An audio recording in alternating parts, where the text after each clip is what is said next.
There, we're going to follow up with our avatar and just bring it in here initially. So let's go ahead and go up to File and Import and wavefront.obj.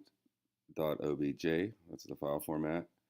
I have it in my documents in game models and I called it red thing. And here's the obj file. Notice that I hadn't gotten rid of the cube that was in there, so I'm going to grab the cube and press X and enter. So there's my character. Hello. Something else that I pointed out in the last video is that my character, and I'll just put the texture on it first, or at least visualize the texture on it, so you can see how my object is actually backwards, and we'll fix that. Here we go. So I'm going to go over here into my red thing folder, and I have selected my model. I right clicked on my model and selected it, and I'll just drop the texture on now. You'll see in a moment, especially once I press the front view. Now I'll go over here and let me zoom in a little bit, and I'll go front view. Look at that.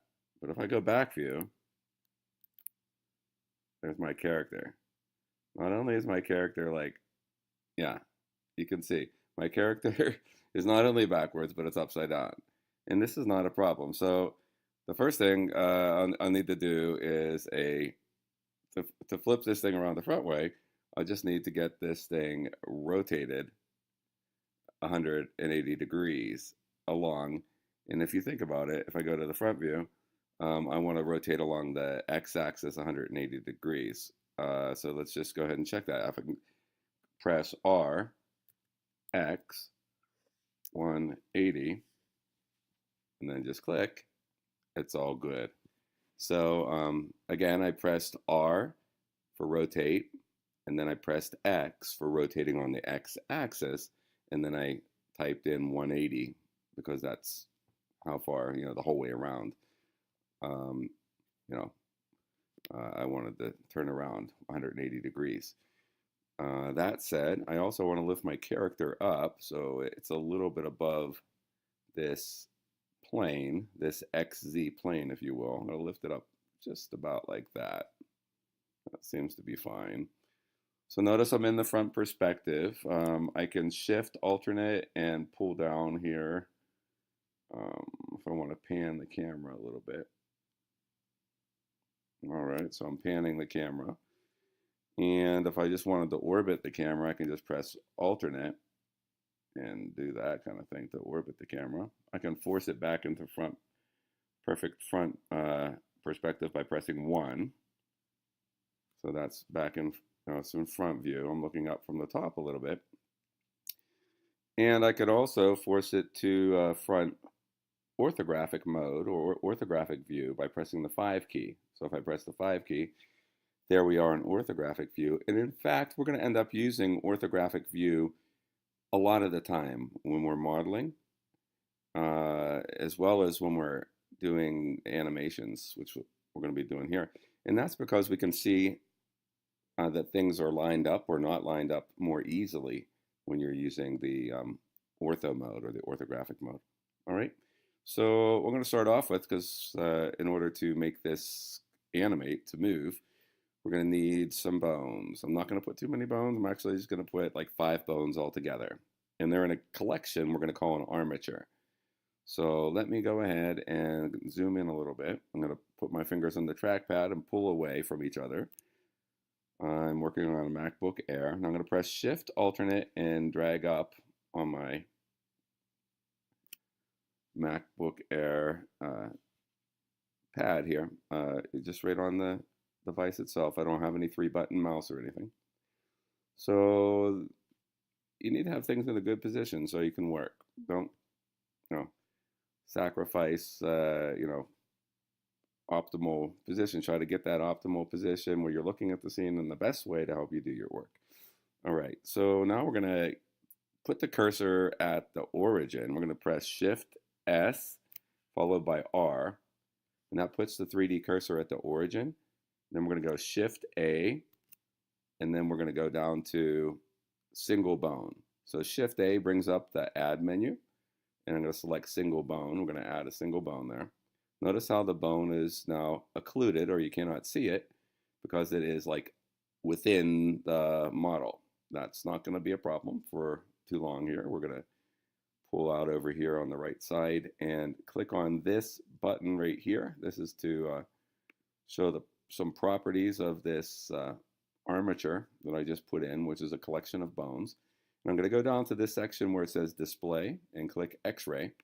And there we can see now that that bone, and in fact all the bones in that armature, will be able to see those even if they're behind the mesh, because we have X-ray on. If I turn it off, we're not going to see it. Matter of fact, I'm going to keep it off for a moment so I can lift it up so I can see right where it goes away. And that's a good position to have. And if I go to bottom, I could actually go Control 7, look at the bottom, and see it's hidden now. If I go 7 to top, don't see anything. If I go back to front position, I'm good. All right, so I'm going to turn X-ray on. Now I'm going to scale this bone in the Z direction. I'm going to go S, Z, just for the sake of doing it. I'm going to scale it up a bit. Maybe just a little bit, just to show you that we could do that. Okay, I'm only going to use a single bone. This is such a simple character, but I'm just going to use that single bone in the center. Then I'm going to use like a few bones out here on each of these appendages. So to get those bones going, I want to go into edit mode. Okay, so that's important. I want to go into edit mode right now. So I'm going to go press tab, go into edit mode. And I'm going to click about over here and put my 3D cursor there. I can move the resulting bone around in a moment. I'm just going to go Shift A. Since I am already in edit mode, it knows to add a bone.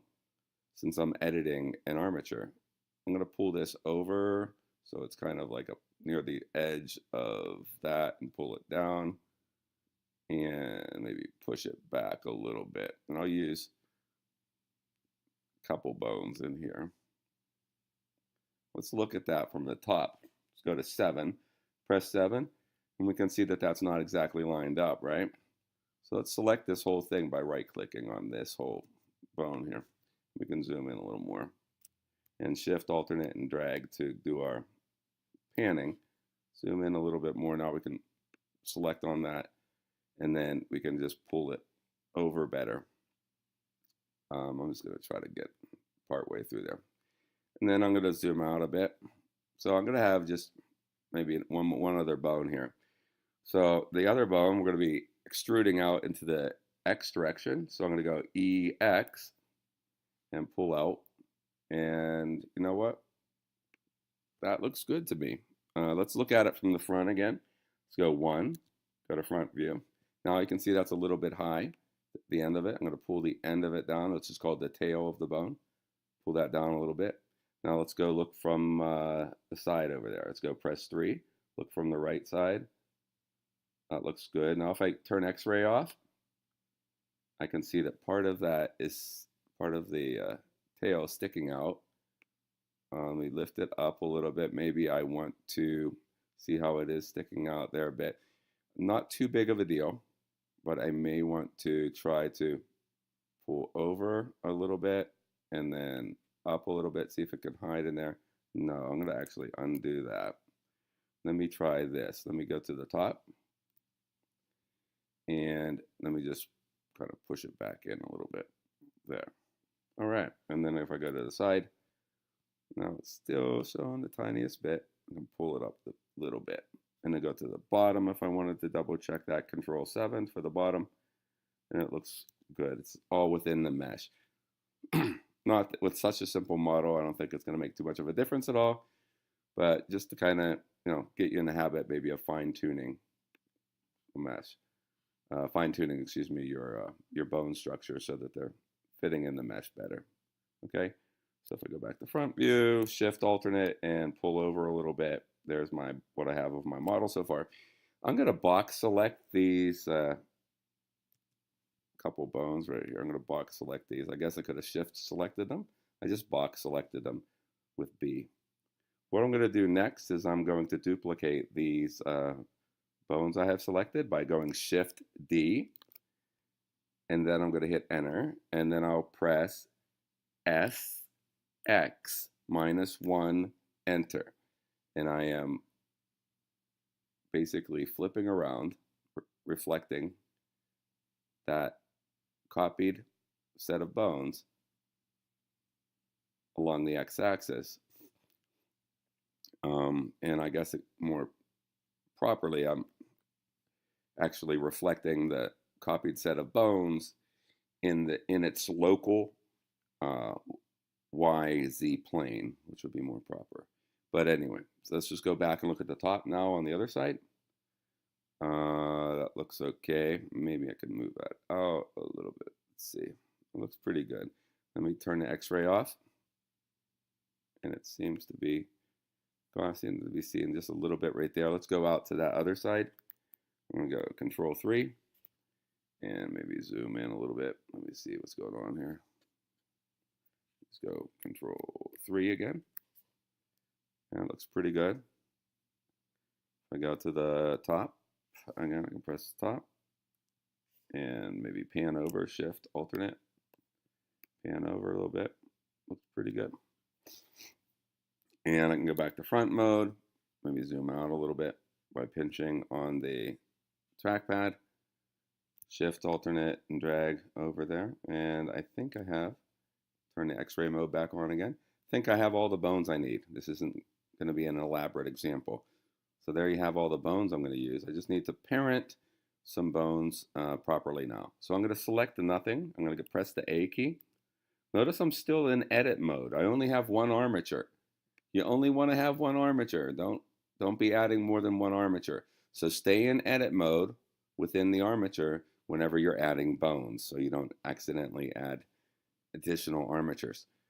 Okay, so I don't have any selected right now. No bones are selected. I'm going to right click on this one to select that one. And then I'm going to go over to this bone. I'm going to right click on it to select it. And then I'm going to select this root bone over here. And this root bone, this large bone in the middle here, is going to be the parent, or in a moment it will be the parent of these two bones that were clicked beforehand. To do the parenting, I'm going to press Control P, and then I'm going to select Keep Offset, which I guess I could have pressed the K key as well. So Control P followed by K, or just click Keep Offset, and it draws in these little dotted lines, little reference lines, to kind of indicate the parent-child relationship between these bones. Okay, now that that is done, I do want to now go into object mode. So I'm going to tab out of edit mode into object mode. I'm just going to select nothing. I'm going to press A to select nothing. And then I'm going to select the mesh. A matter of fact, before I select the mesh, let's go ahead and move the mesh. Let's move the bones. Okay, I'll just click on the armature.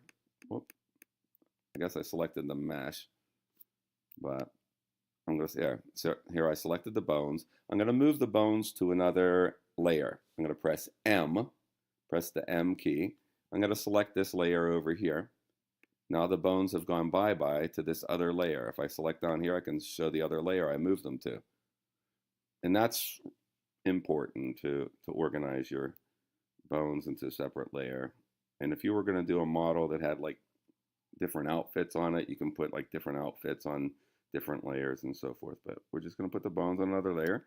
Now I'll go Shift click, and then I'll put the both layers in view. So I'm actually showing both layers down here. You can see I Shift selected both layers so I can see them both at the same time, even though they're on different layers. Now I'm going to go ahead and deselect all. So I'm going to press the A key. So nothing is selected now. I'm going to select the mesh next. Excuse me. Or, yeah, am I going to select the mesh? I think I am. I'm in object mode. I can do it this way as well. If I select over here in the upper right-hand corner of the scene, I can select the mesh that way. And then over here, I can select the Shift select the armature second. So I selected the mesh first, and then I Shift selected the armature.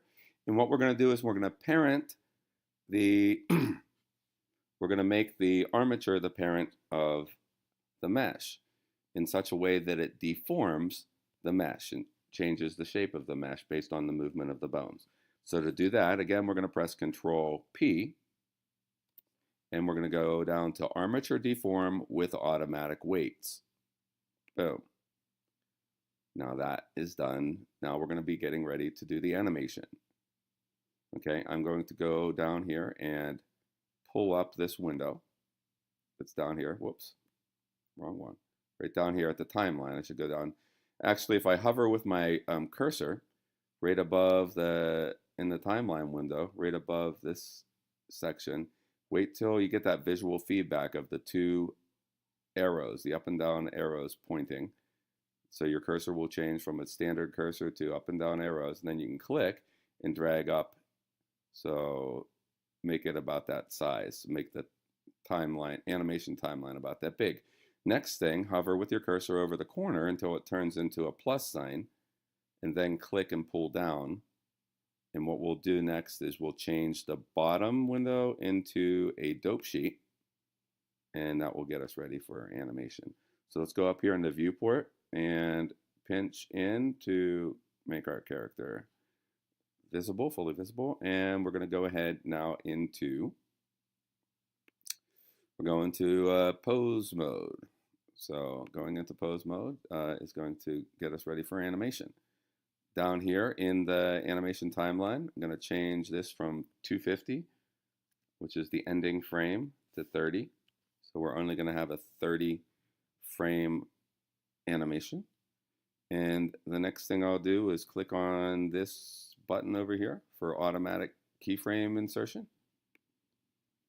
And maybe I can close this a little bit over here. Just dragging that right side panel over a bit. And the next thing we'll do is just to select none. I'll click up here and press the A. I'm going to select none first. So deselect everything with the A key. And then I'm going to select this root bone. I'm going to right click on the root bone. And I am going to wiggle it a little bit so I can generate a keyframe. I could just go capture. I could wiggle it and to provoke this automatic keyframe generation to work. I could also go copy selected keyframes if I had a keyframe, but I don't have a keyframe. Over here you have some options. You can copy the current pose to the copy paste buffer, excuse me. That's another thing can be done. I'm just going to choose to wiggle this. I'm just going to go over to R, Y. I'm going to wiggle it back and then forth, and then just pretty much straight up and down again. I'm going to click. That will generate a keyframe because it just sensed the change when I clicked, and it generated this keyframe. So over here on keyframe on frame one, there is a keyframe. There's this information. And I can tell that it's selected because it's yellow. It would be white down here in the dope sheet if it was not selected. So yellow means it's selected. The next thing I'm going to do is going to go over to 15. So that's frame 15. I'm going to deselect everything. I'm going to press A. I'm going to go over here to this bone, select this bone. I'm going to go RY. I'm going to lift this bone up a little bit. Whoa, grabbing a little bit much of the mesh. So maybe I won't do that bone. I'll grab, instead, let me just click here. I'll grab this bone here and go RY. That's better. That one's not going to be a big problem. So I'm going to use this bone. Good thing I put at least two bones there. And then I will go over to the other side and I'll grab that bone and go RY, and I'll rotate it up to like that. And notice it generates these keyframes over here. It's important to point out. Looks like I lost my keyframe at the beginning over there on 1. But so right here, down in the dope sheet, I have some information, it looks like, but then it looks like I lost the keyframe on 1. So it actually doesn't have any animation if I scrub between those frames. So no big deal. We can actually go down here and correct that. And so there's other ways of doing this as well. I can go over here and go RY and just make that go down again, obviously. And maybe I can go down even further, and we'll just do it that way. Have the down position be kind of like, I just have it, yeah, go down at the beginning. Then I'll select this other one and go RY, make it go down. That way it will go up and down. I'll click that, and then we got another keyframe up here. That's good. I could have also used the insert keyframe command, and I'll show you that maybe here in a little bit. But notice how down here in the dope sheet we have this is yellow and that's yellow. Now if I click in the dope sheet and I press A, we can see how those go all white. Now if I go over to this keyframe, I can select it right there by right clicking on it. So now we can tell this is yellow, so that's selected. I can actually copy that, copy the selected, whoops, I'll actually do it this way, I'm sorry. Go down here and copy the selected keyframes on the right. There we go, that little clipboard. It's down in the dope sheet, not the one up here in the timeline, but the one in the dope sheet. I copied the keyframe. Now I'm going to go out to frame 30, which I said was going to be the last frame. And I'm going to go down here again in the dope sheet, but to the clipboard with the arrow going down to the right for pasting the keyframe. So there we go. Now, if we scrub, now we got what we want. We got this up and down flapping thing. And if we click play, we got a really basic animation. I want just a little bit more maybe though. I'm going to add the slightest bit of information maybe, because maybe that, just a little bit of maybe rocking back and forth or something. Or moving some other way, just a little bit more motion. So I'm going to go ahead and pause that. So that's okay. If I can go back in here, for example, and let's look from the side here. Let's go over here and look on the side. If I select none, if I press A and select none, and then I'm going to select this main root bone. And let me just say I'll lean the bone back a tiny bit. So that will be rotating on the x-axis. So I'm going to go RX and just rotate it back a little bit, not much. So that's some additional information it added there. Notice down here it has some more information that it's adding here. So we'll have to maybe recopy that. And then go to this middle frame right here and move go RX and move it forward a little bit. Not much, just a little bit. Again, it has some more information in there now, but it's not going to go back the whole way over here because the first and the last keyframe are different now. So I'm actually going to go back, and I'll show you how I could delete this whole frame. Might as well. Let's go down here in the dope sheet and press A to select none. And I can then go over to this keyframe, for example. I can select just that one, and I can delete it by pressing, well, one way I can do it by just pressing the space key and typing D, and then it will bring up the menu for commands and delete keyframe. So I press space and then D and hit enter, and then enter again. Whoops, I guess I didn't have it on I guess it was looking for it to be on a frame. Let me try that again. I'm on 30 now with the actual scrubber, if you will. And I'll delete, and there it did, no keyframes removed. I guess I didn't, what if I just press X? There we go. That's all I needed to do. Press X and hit enter. And then I'll go back over here and I will select this first set of dope sheet information, the first keyframe.